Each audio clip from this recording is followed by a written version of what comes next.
Hello friends, எல்லாத்துக்கும் அஸ்ஸலாமு அலைக்கும். இன்றைக்கி நம்ம வீடியோவில் என்ன பார்க்க போகிறோன்னு பார்த்தீங்கன்னா, ஸ்டவ் கடியில் பார்த்தீங்கன்னா கரப்பாம்பூச்சிகள் வந்து அதிகமாக இருக்கும். அதை எப்படி விரட்டுறதுங்கிறத இந்த டிப்ஸில் பார்க்கலாங்க. அது மட்டும் இல்லாமல் வெயில் காலத்தில் நம்ம வீட்டை எப்படி குளு குளுன்னு வச்சுக்கலாம், ஏசி இருந்தாலும் எப்படி கரண்ட் பில்லை மிச்சம் பண்ணலாம், அது இந்த டிப்ஸில் பார்க்கலாம். இப்போ தான் நம்ம வீடியோவை முத பார்க்குறது இருந்தால் சேனலை மறக்காமல் சப்ஸ்கிரைப் பண்ணிக்கோங்க. இப்போ வாங்க நம்ம வீடியோக்குள்ளே போகலாம். இப்போ நம்ம பார்க்கக்கூடிய டிப்ஸ் என்னன்னு பார்த்தீங்கன்னா, நம்ம அழுக்கு துணி போட்டு வைக்கும்போது பார்த்தீங்கன்னா அதிலேருந்து ஒரு பேட் ஸ்மெல்லு வர ஆரம்பிக்கும். நம்ம அழுக்கு துணியெல்லாம் கூடையில் போட்டு வச்சுருப்போம் இல்லையா. நான் என்ன செய்வேன்னு பார்த்தீங்கன்னா, இந்த மாதிரி வாஷிங் மிஷினில் தாங்க அழுக்கு துணியெல்லாம் போட்டு வச்சுக்குவேன். இப்போ இதில் வந்து சின்னதாக ஒரு டபுள் சைடு டேப்பை எடுத்துக்கலாங்க. இந்த டபுள் சைடு டேப்பை நம்ம துணி போடுவோம் இல்லையா, நீங்கள் கூடையில் போட்டாலும் சரி, இல்லை இந்த மாதிரி வாஷிங் மிஷினில் நீங்கள் அழுக்கு துணிகளை போட்டாலும் சரிங்க, அந்த இடத்துல வந்து நம்ம இந்த மாதிரி டபுள் சைடு டேப்பை வந்து ஒட்டி வச்சுக்கலாம். அடுத்து இதுக்கு என்ன தேவைன்னு பார்த்தீங்கன்னா, ஒரு கற்பூரம் வேணுங்க. இந்த கற்பூரத்தை நம்ம அந்த டபுள் சைடு டேப்பை ஒட்டி வச்சுருக்கோம் பார்த்தீங்களா, அந்த டேப்பு மேலே வந்து நம்ம இந்த கற்பூரத்தை ஒட்டி வச்சுக்கலாங்க. இந்த கற்பூர வாசத்துக்கு இந்த துணியிலேருந்து பேட் ஸ்மெல் வரவே வராதுங்க. இதை நம்ம எப்போ கிராஸ் பண்ணி போனாலும் இந்த துணியிலேருந்து வர வாடையை விட இந்த கற்பூரத்துலேருந்து வர வாடை பார்த்திங்கன்னா அவ்வளோ மணமாக இருக்குங்க. நான் துவைக்கும் போது என்ன செய்வேன்னு பார்த்தீங்கன்னா, இந்த கற்பூரத்தை எடுத்து வாஷிங் மிஷின் மேலே இருக்குது பார்த்தீங்களா, அந்த பட்டன் பக்கத்தில் வந்து நான் வந்து ஒட்டி வச்சுக்குவேன். துணி துவைச்சிட்டு மறுபடியும் வந்து வாஷிங் மிஷினில் வந்து நான் உள்ளே போட்டு வச்சுக்குவேங்க. இப்படி போடும்போது பார்த்திங்கன்னா துணியிலேருந்து அழுக்கு ஸ்மெல் வரவே வராது. பிடிச்சிருந்தா இதை நீங்கள் ட்ரை பண்ணி பாருங்கள். இப்போ அடுத்த டிப்ஸு, நம்ம பிள்ளைங்க சார்ஜர் போடும்போது பார்த்திங்கன்னா தெரியாமல் எப்படி மாட்டணும்னு தெரியாமல் வேறு மாதிரி மாட்டி வச்சுருவாங்க. அப்படி மாட்டும் போது பார்த்திங்கன்னா நம்ம சார்ஜரோட கேபிளும் உடைய சான்ஸ் இருக்குது.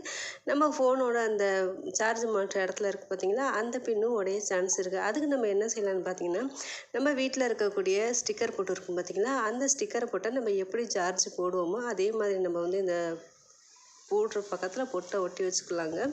நமக்கு ஒவ்வொரு ஃபோனில் பார்த்திங்கன்னா இன்னும் வேறு மாதிரி மாட்டுற மாதிரி இருக்கும். அப்படி இருக்கும்போது பார்த்திங்கன்னா நம்மளே குழம்பிடுவோம் எந்த சைடு சார்ஜரை மாட்டுறது அப்படின்னு. அதுக்கு வந்து இந்த மாதிரி போட்டு நம்ம வச்சுக்கிட்டோன்னு பார்த்திங்கன்னா நமக்கு வந்து ரொம்ப யூஸ்ஃபுல்லாக இருக்குங்க.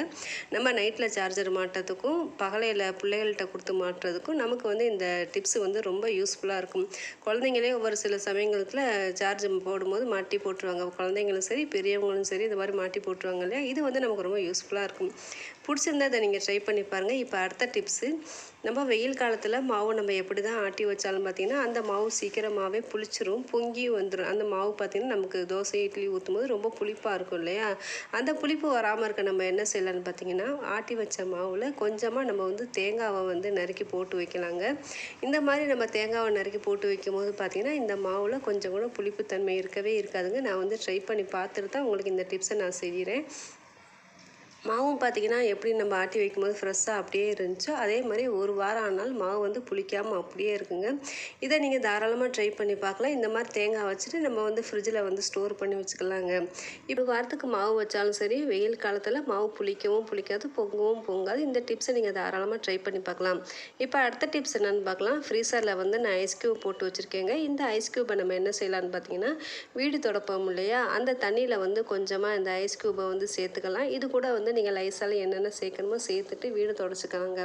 நம்ம நைட்டில் தூங்கும் போது இந்த மாதிரி ஐஸ் க்யூப்பு போட்டுட்டு நம்ம வீடு தொடச்சோன்னு பார்த்தீங்கன்னா அந்த ஹீட்டாக இருக்கக்கூடிய டைல்ஸும் சரி, சிமெண்ட் தரையும் சரி உங்களுக்கு வந்து ரொம்ப கூலிங்காக இருக்குங்க. நைட்டு நம்ம தூங்க போகும்போது பார்த்திங்கன்னா அந்த வெக்க காற்று இல்லாமல் இந்த தொடச்சி விட்டதுக்கு கூலிங்காகவும் சூப்பராக இருக்கும். இது வந்து நீங்கள் தாராளமாக ட்ரை பண்ணி பார்க்கலாம்.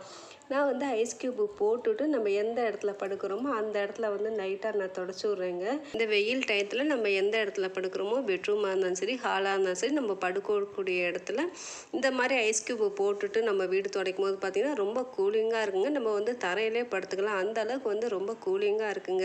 இது பார்த்திங்கன்னா ஒரு அரிசி சாக்கு எடுத்துருக்கேங்க. சாக்கு வந்து பிளாஸ்டிக் சாக்காக இருக்கணும். நம்ம நூல் சாக்காக இருந்துச்சுன்னு பார்த்திங்கன்னா நம்ம போடக்கூடிய தண்ணி வந்து அதுலேருந்து வெளியில் வர சான்ஸ் இருக்குது.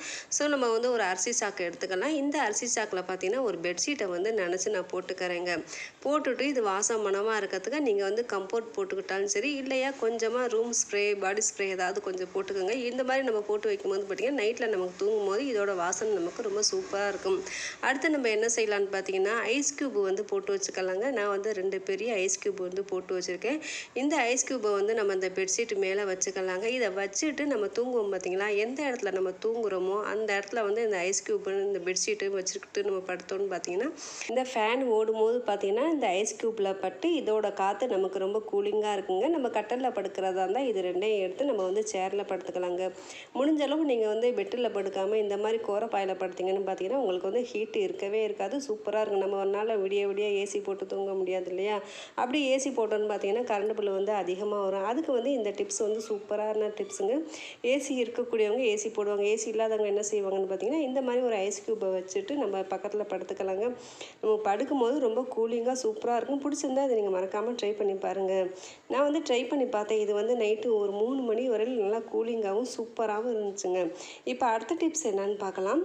கோதுமை மாவு நம்ம அதிகமாக வாங்கி வச்சுட்டோன்னு பார்த்தீங்கன்னா அதில் சீக்கிரமாகவே பூச்சிகள் வர ஆரம்பிக்கும். நம்ம கோதுமையை சரியாக காய வைக்காமல் அரைச்சிட்டோன்னு பார்த்தீங்கன்னாலும் சீக்கிரமாகவே அதுலேருந்து வண்டு வர ஆரம்பிக்கும். அதுக்கு நம்ம என்ன செய்யலான்னு பார்த்தீங்கன்னா கொட்டாங்குச்சி இருக்கும் பார்த்தீங்களா, அந்த கொட்டாங்குச்சியை இந்த மாவில் வந்து நம்ம உள்ளே வச்சு விட்டுக்கலாங்க. இந்த கொட்டாங்குச்சி நம்ம வைக்கும்போது பார்த்திங்கன்னா இந்த மாவில் ஈரத்தன்மை கொஞ்சம் இருந்துச்சுன்னு பார்த்தீங்கன்னா இந்த கொட்டாங்குச்சி வந்து உறிஞ்சிக்கும். ஸோ அதனால் நம்ம வந்து பயப்படாமல் தைரியமாக இந்த கொட்டாங்குச்சி நம்ம உள்ளே போட்டுக்கிட்டோன்னு பார்த்தீங்கன்னா இந்த கோதுமைக்கு வண்டு பூச்சி வரவே வராதுங்க. பிடிச்சிருந்தா இதை நீங்கள் ட்ரை பண்ணி பாருங்கள். இப்போ அடுத்த டிப்ஸ் என்னன்னு பார்க்கலாம். இதுக்கு வந்து 2 வெள்ளை பூண்டு எடுத்திருக்கேங்க. இந்த பூண்டு என்ன செய்யலான்னு பார்த்தீங்கன்னா ஓரமாக வந்து கீறி விட்டுக்கலாம்.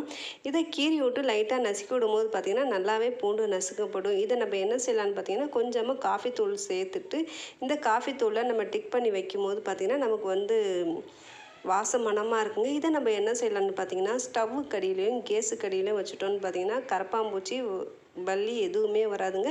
இந்த பூண்டோட வாசத்துக்கும் இந்த காஃபி தூளோட வாசத்துக்கும் கரப்பாம்பூச்சியும் பல்லியும் வரவே வராது. நம்ம கிச்சனில் பார்த்தீங்கன்னா அவ்வளோதான் சுத்தம் பண்ணி வச்சாலும் பார்த்தீங்கன்னா பல்லி கரப்பாம்பூச்சி வரதான் செய்யும். அதுக்கு வந்து இந்த மாதிரி நம்ம செஞ்சு வைக்கும்போது பார்த்தீங்கன்னா இதோட வாசத்துக்கு கரப்பாம்பூச்சியும் வராது, பல்லியும் வராது. பிடிச்சிருந்தா இதை நீங்கள் மறக்காமல் ட்ரை பண்ணி பாருங்கள். கிச்சனில் வரக்கூடிய இடம் எதுன்னு பார்த்தீங்கன்னா ஸ்டவ் கடியில் வருங்க. ஸ்டவ் கடியிலையும் கேஸு கடியிலையும் பார்த்தீங்கன்னா கரப்பாம்பூச்சியும் பல்லியும் எப்படியாவது வந்துடும்.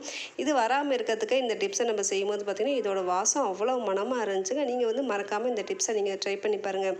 நான் ட்ரை பண்ணி பார்த்துட்டு இந்த டிப்ஸை வந்து நான் உங்களுக்கு போட்டிருக்கேன்.